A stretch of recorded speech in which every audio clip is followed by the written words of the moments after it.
Assalamualaikum warahmatullahi wabarakatuh. Saya mau pertanyaan singkat saja. Apa maksud dan definisi tentang Telaga Kausar?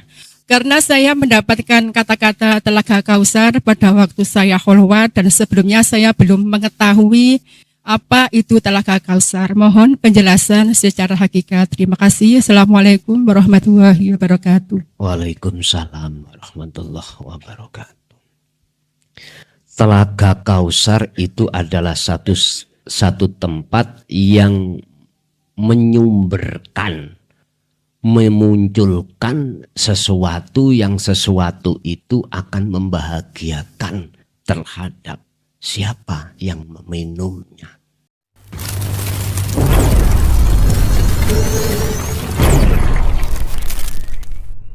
Mari kita simak tausiah bersama Kiai Haji Mukhlason Rosyid. Selamat menyaksikan. Assalamualaikum warahmatullahi wabarakatuh. Ada dua pertanyaan. Mengapunten Gus, mohon penjelasan. Yang pertama, ketika saya mengaji, mungkin maghrib, itu dihentikan lagi dengan tokek, tapi bukan di luar, Pak. Suaranya jauh, ternyata di dalam dada. Pas berhenti di Al-Baqarah di ayat 149. Wa min haitsu kharajta fawalli wajhaka satrul masjidil haram wa innahu lal haqqu mir rabbika wa mallahu bighafilin amma ta'malun. Jadi di situ ada arti, dan dari manapun engkau Muhammad keluar, hadapkanlah wajahmu ke arah Masjidil Haram. Sesungguhnya itu benar-benar ketentuan dari Tuhanmu. Allah tidak lengah terhadap apa yang kamu kerjakan. Kemudian yang kedua, Gus, ketika imam jadi imam sholat, bukan di masjid, tapi di kamar hanya dengan istri, Pak. Kalau tidak subuh, maghrib mungkin. Ketika sholat membaca Al-Fatihah, saya kan biasa merem gitu, Pak. Itu Al-Fatihah itu terus ditarik saya ke atas, seperti bibir ini tidak terasa sama sekali. Tapi saya mendengar berbunyi. Ternyata yang berbunyi itu di belakang. Di belakang itu juga membaca Al-Fatihah, seperti kira-kira kalau digambarkan Gus Son berbicara di YouTube itu ada gitu loh. Dua-duanya gitu. Ditarik ke belakang, sementara telinga itu bekerja tetap mendengar jauh. Tahu juga dari bibir yang tadi, tapi tidak merasa gitu loh, tidak merasa. Mata itu melihat semuanya itu. Kemudian hampir selesai, terus ditekan ke surat, itu turun menyatu lagi, merasakan seperti, loh kok saya membaca Al-Fatihah 2 kali gitu. Nah, kemudian setelah Assalamualaikum warahmatullahi wabarakatuh, yang di belakang makmum kok nggak protes, berarti enggak gitu, berarti 1 kali gitu. Nah, itu kejadian seperti itu, mohon untuk dijelaskan. Wassalamualaikum warahmatullahi wabarakatuh. Waalaikumsalam warahmatullahi wabarakatuh. Perintah Allah terhadap Kanjeng Nabi dimanapun beliau berada, disuruh menghadap Masjidil Haram. Ini ada kaitannya dengan perpindahan kiblat yang tadinya ada di Maqdis, terus pindah di Masjidil Haram. Iku artinya apa, Pak? Segala keadaan ati sampeyan ngadepi kahanan apapun, berarti harus lurus ke kiblat hakikate. Kiblat hakikatnya adalah urip. Bahasa dohir umum Allah. Berarti pundi? Ya sing wujud tunggal niku, sing sering kula sebut Al-Hayyu. Tapi bukan sifat Al-Hayyu, maksudnya wujudnya. Berarti bentuknya Anda dikatakan menghadap terhadap kiblat atau Masjidil Haram, manakala rasa sing muncul dalam diri jenengan iki bukan aku makhluk, tapi aku Allah. Inilah maksudnya menghadapkan wajah terhadap kiblat itu di situ. Dalam keadaan dan menghadapi kondisi apapun, sebab dikatakan secara wujud batine Allah kang tunggal ya urip iku. Wujud dohire Allah kang tunggal nggih nyuwun sewu disebut nurullah itu. Lah selanjutnya antara Nur Muhammad dan Nurullah itu sudah tidak ada bedanya.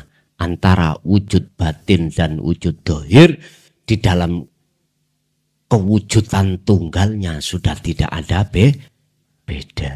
W1. Nomor 2, ketika imam mengimami dalam satu sholat maghrib, katakanlah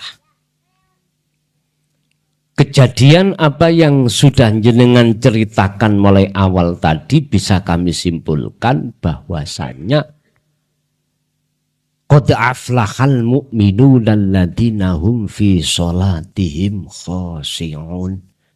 Hati sudah dilalaikan dari perkara-perkara selain daripada ingsun Allah, termasuk Fatihah, membaca, telinga mendengar, tapi bukan ingsun makhluk itu yang membaca, bukan ingsun makhluk itu yang mendengar, tapi ingsun Allah.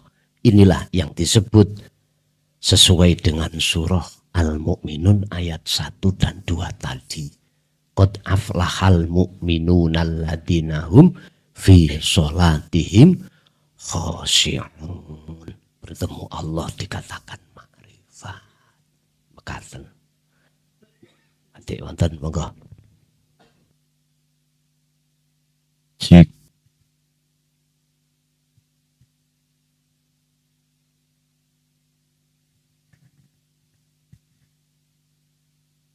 Assalamualaikum warahmatullahi wabarakatuh.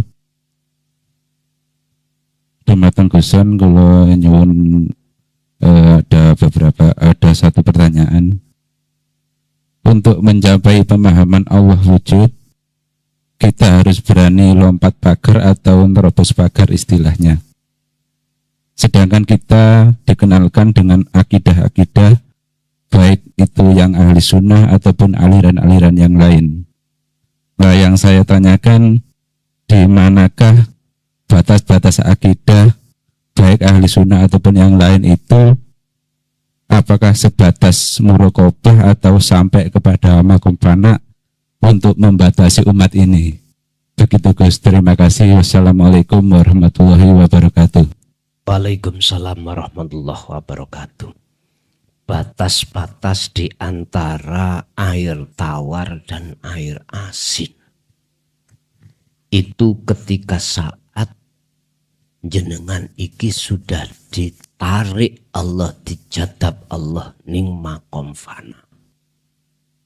Ini batas-batasnya. Akidah dalam ahli sunnah wal jamaah kita atau dalam akidah yang lainnya mengatakan bahwasanya manusia asalnya tidak wujud atau mati, hidupnya karena dihidupkan, wujudnya karena diwujudkan oleh Sang Yang Wujud. Hidupnya sebab dihidupkan oleh Sang Yang Hidup. Oke. Niki adalah proses kita di dalam akidah secara syariah sampean kali kula. Tapi sadar atau tidak sadar kita sebagai manusia tidak hanya terdiri jasmani tapi juga rohani. Ingat, Allah kasih mata jasmani ini untuk menyaksikan wujudnya makhluk. Allah kasih matanya hati ini untuk menyaksikan wujudnya Allah. Itulah yang disebut asyhadu alla ilaha illallah. Tetapi akidah apa yang kita terima, keimanan apa yang kita terima antara di syariat dan di hakikat. Mohon maaf. Kalau di syariat kita harus berakidah atau beriman selain Allah itu ada. Contoh, kita harus iman adanya tidak hanya makhluk. Niki rukun iman, amantu billahi termasuk wa malaikatihi, wa kutubihi, wa rusuli dan seterusnya. Resiko jikalau kita masih di akidah seperti ini. Walaupun adanya makhluk itu sebab diadakan oleh Allah. Sehingga beliau sebagai utusannya. Ini tauhid kita belum murni. Belum murni. Jenengan kali kula mesti susah, khawatir jikalau dihadapkan Allah takdir yang gak enak. Mesti hati niki medongkol. Itu pasti, Pak. Karena kita masih menganggap dan beriman tentang wujud itu sakliyane Allah masih wujud. Dan ini miturut hukum syariah memang. Karena syahadat itu ada dua. Tidak hanya bersaksi terhadap wujudnya Allah, juga wa asyhadu anna Muhammadar Rasulullah. Cuman pertanyaannya, bisakah kau mengesahkan Allah di dalam syahadat loro? Akhirnya ada yang mengatakan syahadat tunggal. Niki prosesnya jenengan wajib untuk berakidah bahwasanya yang wujud tunggal hanyalah Allah. Akhirnya inilah Pak, mengapa Gusti Allah itu menyuruh Nabi Muhammad untuk menyampaikan tauhid. Supaya dalam diri jenengan kali kula biar enggak ada selain Allah dalam berakidah. Enek tason cangkemu syukur jeplak. Nek Kanjeng Nabi niku nyampekno tauhid. Tolong dibuka dalam surah Al-Anbiya ayat 25. Itu sebagai bukti bahwasannya pada saat di zaman beliau, kalau beliau menyampaikan, wa ma arsalna min qablika mir rasulin illa nuhi ilaihi annahu la ilaha illa ana fa'budu. Muhammad, aku enggak tahu, enggak pernah aku ngutus utusan sebelum dirimu kecuali wajib mengemban dan menyampaikan terhadap umatnya masing-masing tentang tauhid la ilaha illa ana. Ini gak mentok toh Pak. Ana itu mentok. Basa kula selidiki tauhid di dalam Al-Qur'an niku pertama la ilaha illallah, la ilaha illallah, la ilaha illa anta, lalu la ilaha illa ana. Adanya di 4 ini. Makanya ada istilah bahasa tahapan syariat, thariqat, hakikat, makrifat. Bahasa ilmu sejati ada tahapan kulit, daging, balung, getih. Ada. Sehingga ada istilah dulur papat, 5 panjer. Itulah bahasa Jawa. Dan bahasa Jawa Ini sama dengan bahasa Quran. Miturut saya dalam pandangan tauhid. Bagi orang yang tidak mengenal ilmu sejati, kenalnya hanya ilmu syariat, mesti nyalahno. Iku ajaran sesat iku. Jangankan Pak, ilmu sejati. Sudah jelas-jelas genah-genah saya menyampaikan dengan bahasa Quran, dengan bahasa tauhid di dalam Quran, ini masih dikatakan sesat. Apalagi beliau-beliau para romo yang menyampaikan dengan bahasa Jawa. Padahal Allah mengutus utusannya dalam kaum itu disesuaikan dengan bahasa kaum itu sendiri. Jadi Bapak Ibu, letak batas daripada kita berakidah secara syar'i dan hakiki itu ada di fana. Kalau di muraqabah belum. Di muraqabah masih ada dua. Masih ada ana abduka wa anta robbi. Kula niki kawula jenengan Gusti. Dan jenengan iki pangeran kula. Dari sifat wujud masih ada dua. Ada yang diwujudkan, ya, yaitu disebut makhluk. Ada yang memwujudkan, disebut khalik. Muraqabah, dekat. Nek dekat berarti masih ada jarak. Kalau ada jarak berarti ada wujud dua. Lah batasnya itu ketika jenengan ditarik Allah ke fana, alam fana, baru hakul basir, ma'rifat. Karena yang wujud tunggal hanyalah Allah Subhanahu wa ta'ala. Tapi pertanyaan nih, jenengan iki diletakkan khos apa khawasul khawas dalam makrifat. Kalau khos ya wis akali wis tebal. Tapi nek khawasul khawas cuman hati yang esa. Akal iki masih berfungsi. Sehingga ketika saat kewajiban datang ya dilakoni, larangan datang ya ditinggal nih. Waktu ini mangan luwe genah. Waktu ini kerja. Tapi yang host tadi ora ngerti apa-apa. Wis ngene ya karepku, ngono ya karepku. Lah kedua-duanya ini di mata Allah sama. Sama-sama kekasih Allah. Mekaten. Nggih, tasik wonten.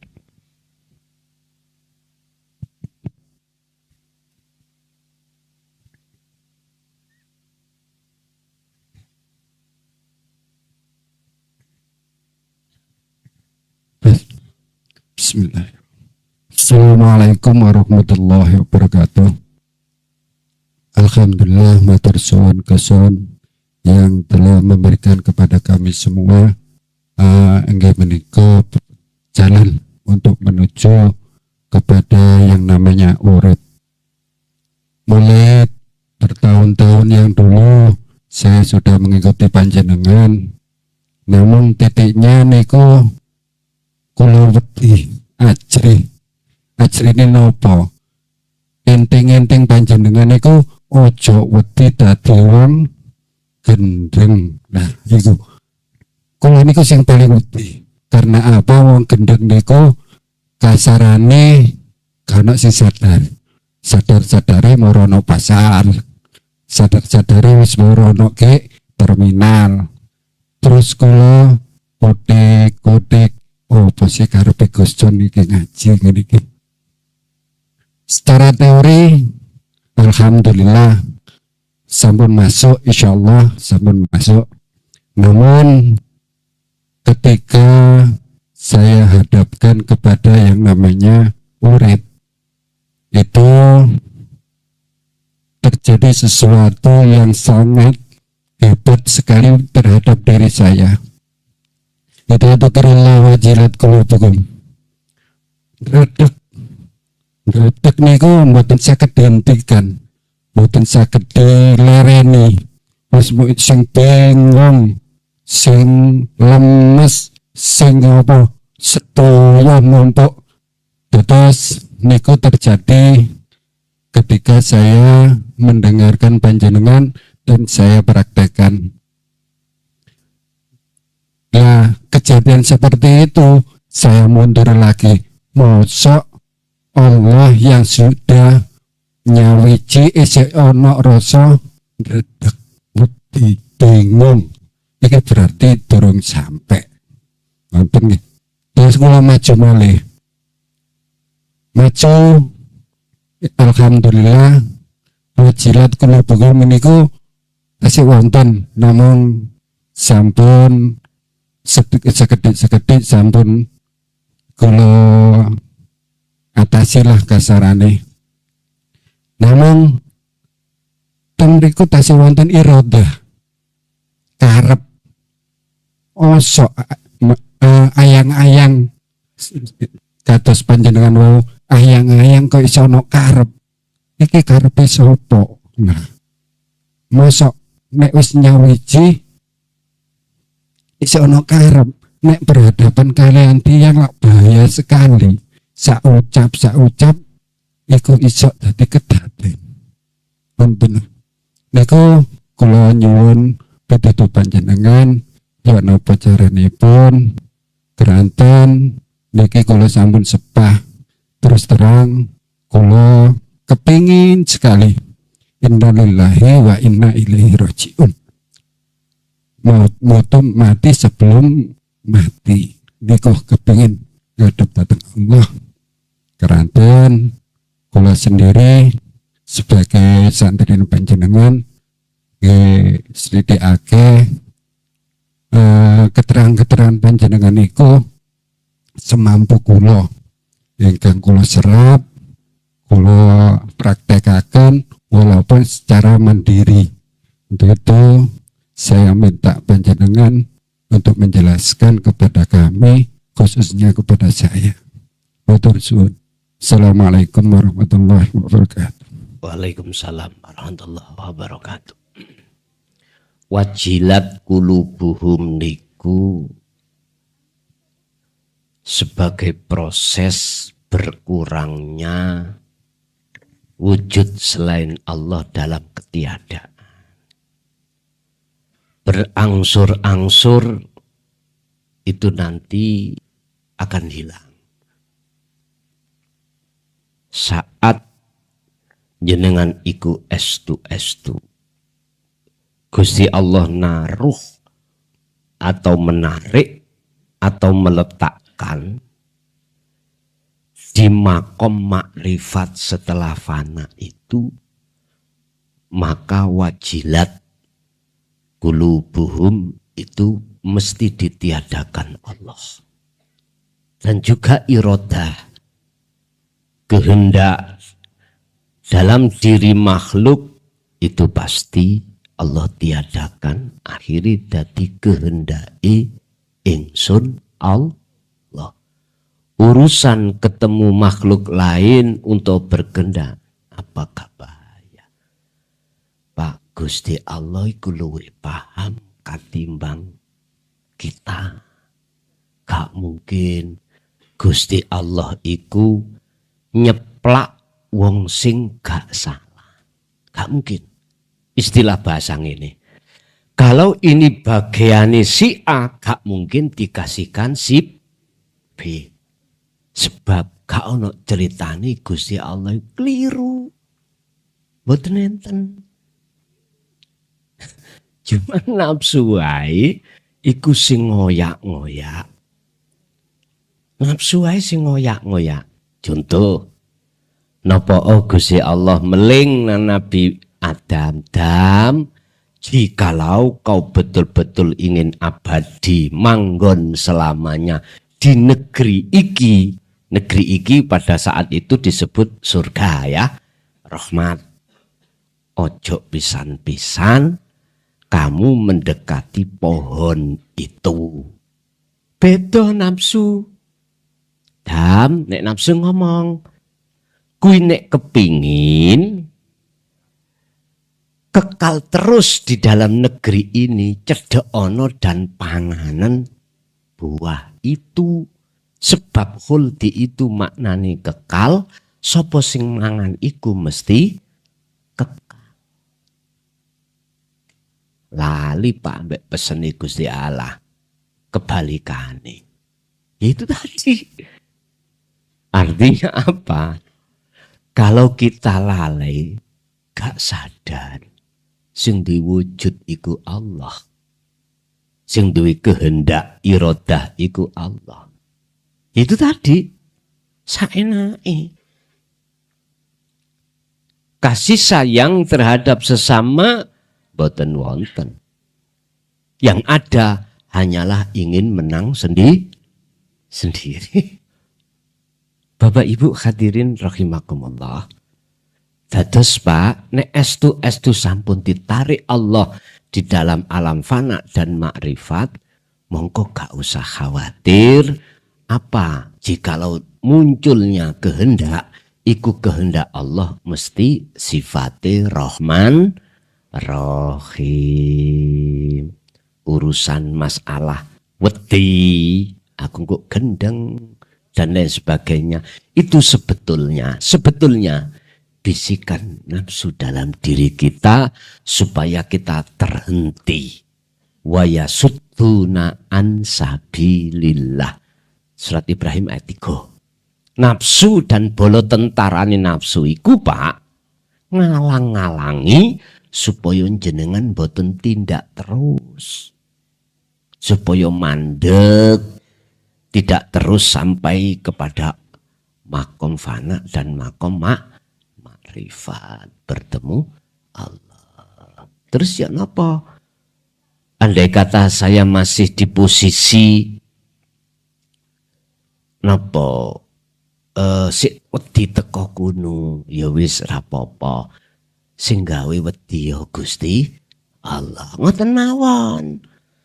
Berarti sampai nek wis yakin sing gawe wedi ku Allah sebagai proses jenengan supaya tidak berhenti, anggene eling nang Gusti Allah.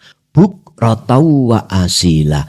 Bukroh iku berarti pagi sampai sore, sore sampai pagi. Atau bahasa yang sering kusebutkan, baik siang maupun malam, berarti 24 jam. Lah proses sampean ada di berapa jam? Ya udah. Sing penting gejo ono sak mampu jenengan tentang masalah zikir niki. Mekaten. Nggih. Ibu mungkin ada, kita kasih kesempatan. Nggih. Monggo mike.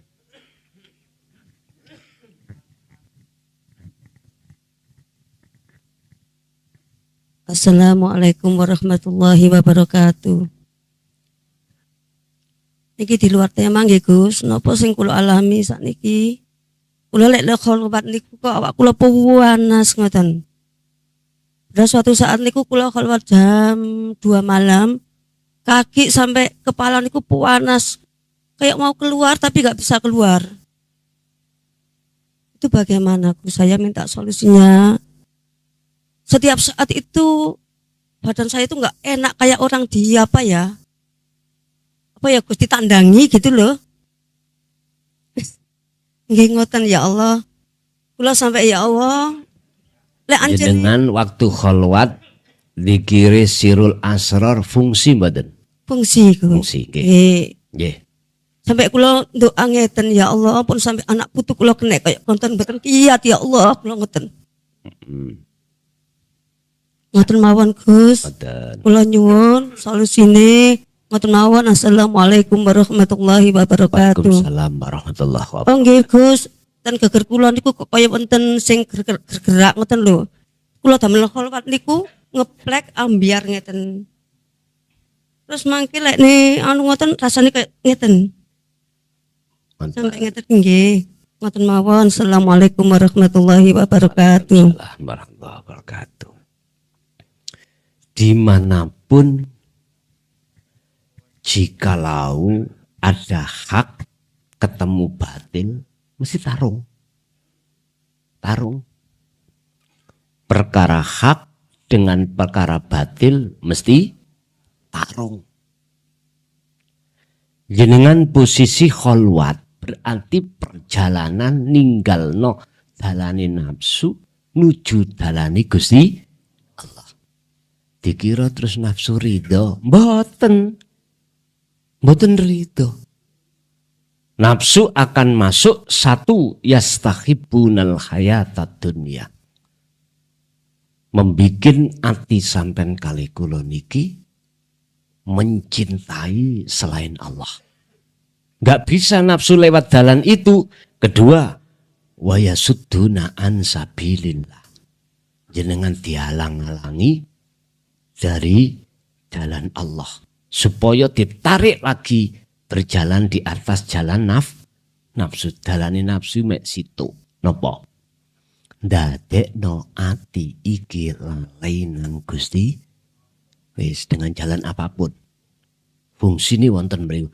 Kalau lewat ini juga nggak bisa, terakhir nafsu itu wayabhunaha iwaja. Tengah dalan jenengan berjalan di atas jalan Allah dipuklek. Nanti dipuklek. Dibegal. Dialihkan. Sing asale betul-betul lillah. Sekarang kok ya tengah dalan ono kekarepan sakliyane lillah. Bisa jadi. Intine nafsu itu tidak akan pernah ridho jikalau ada satu hamba yang di dalam hatinya ada keinginan perjalanan untuk menuju dan bertemu Allah. Lah panas wau ikut tembung secara dohir atas gapnya antara hak dan batil. Lah niki apa selamanya? Boten Bu. Boten. Lah saran saya, janganlah jenengan berkholwat itu hanya ketika saat jenengan ini di tempat khusus saja. Lakukanlah di tengah-tengah tempat rame. Sebab Gusti Allah sampun dawuh dalam surah Ali Imran, ya ayyuhalladzina amanu dzkurullaha qiyaman wa qu'udan wa ala junubihim. Lakukanlah kholwat atau kesadaran eling dzikir nang Allah iku baik dalam keadaan berdiri, duduk ataupun berbaring.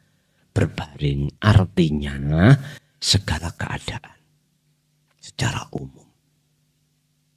Iku coba jenengan lakukan. Jangan hanya mengandalkan kholwat secara khusus saja. Nah, perkara apa yang ditampilkan Allah di muka jenengan kados ngeten-ngeten ya. Kalau boleh saya katakan, kalau jenengan saged memahaminya, ngapunten ingkang kathah. Iki wis dibujuk kabeh dereng.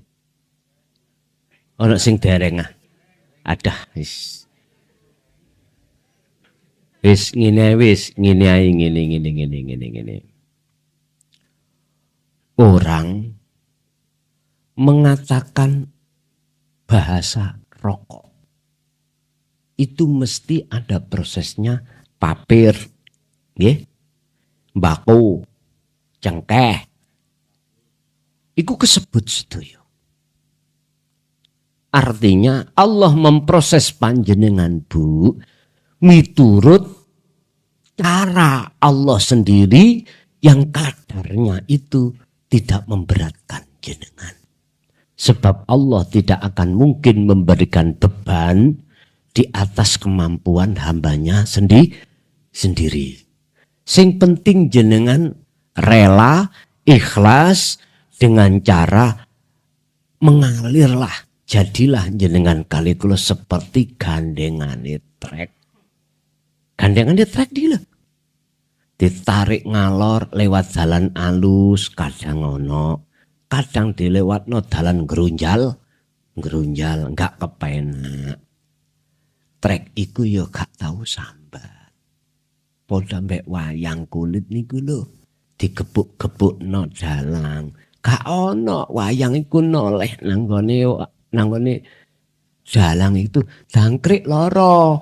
Mboten enten isine gur manut sendika dawuh. Lamung niku iso jenengan kali kula manut sendika dawuh kalau kita nyadari kalau kita persis seperti wayang kulit. Mekaten Ibu. Nggih, Ibu lainnya.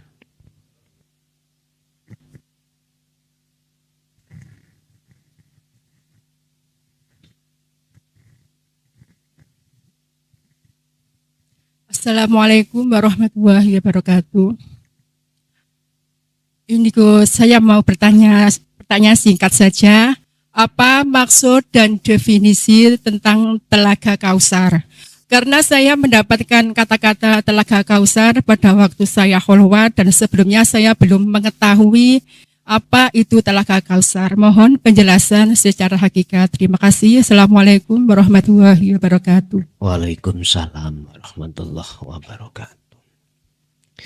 Telaga Kausar itu adalah satu tempat yang menyumberkan, memunculkan sesuatu itu akan membahagiakan terhadap siapa yang meminumnya.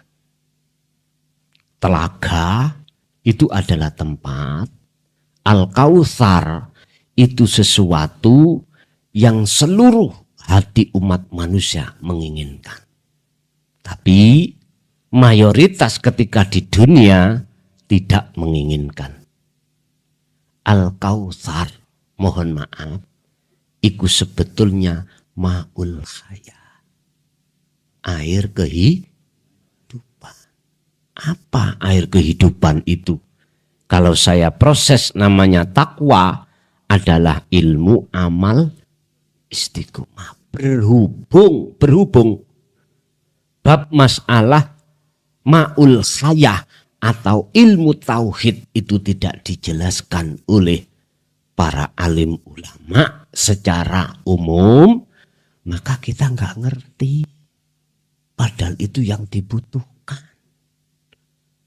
Ning dunya iku Pak Bu, ora ono sing nyenengno kekekalan dalam diri kita. Bahkan Syekh Ibnu Athaillah dalam makalah lain nanti menyebutkan Gusti Allah iku gak nyiptakno perkara sing membahagiakan ning donya.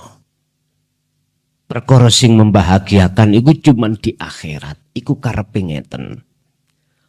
Apa sing kok sawang enak menyenangkan itu yang bersifatkan dunia itu sifatnya iku bujuk. Artinya di balik itu ada yang mengekalkan kebahagiaannya. Apa?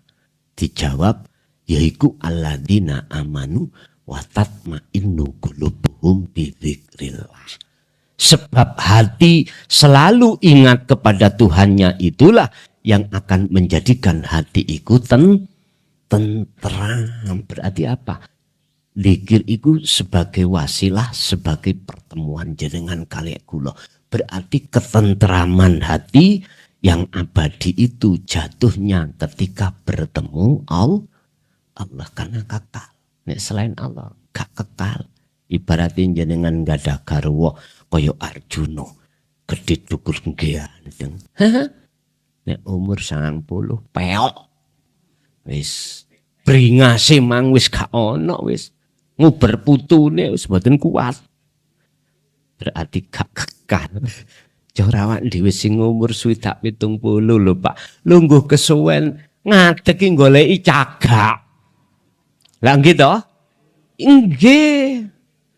Wis ngono kuwi lah.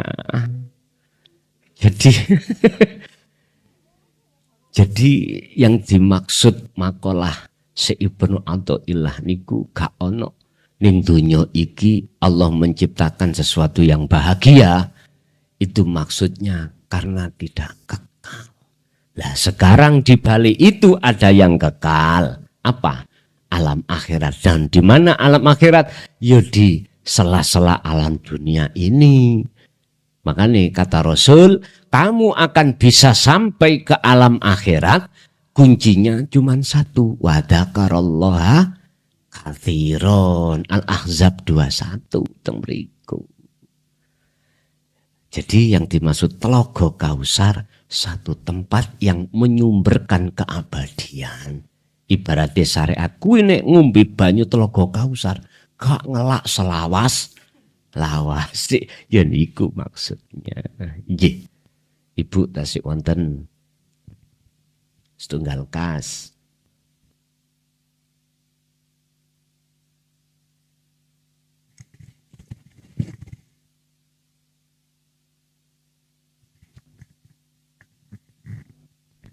Pun wonten Bu. Nek mboten enten kula alihkan nang Bapak. Monggo Pak, setunggal kas.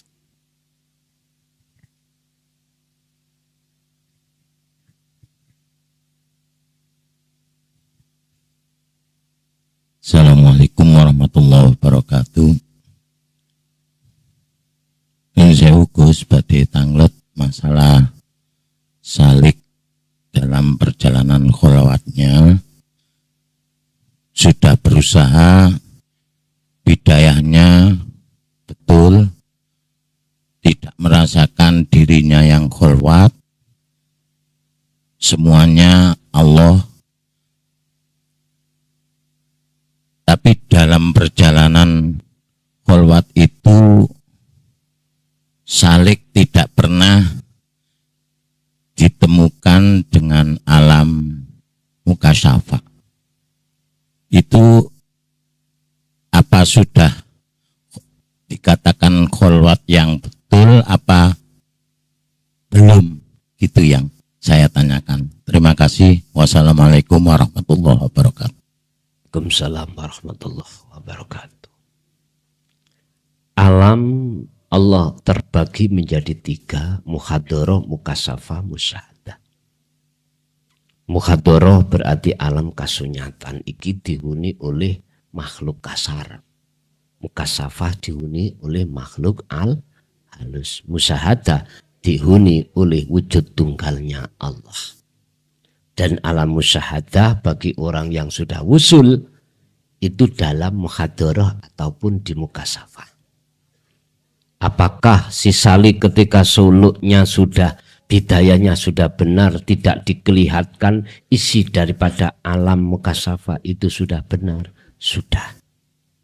Karena setiap salik ketika suluk bidayahnya benar, itu kadang juga dibuka, kadang juga tidak.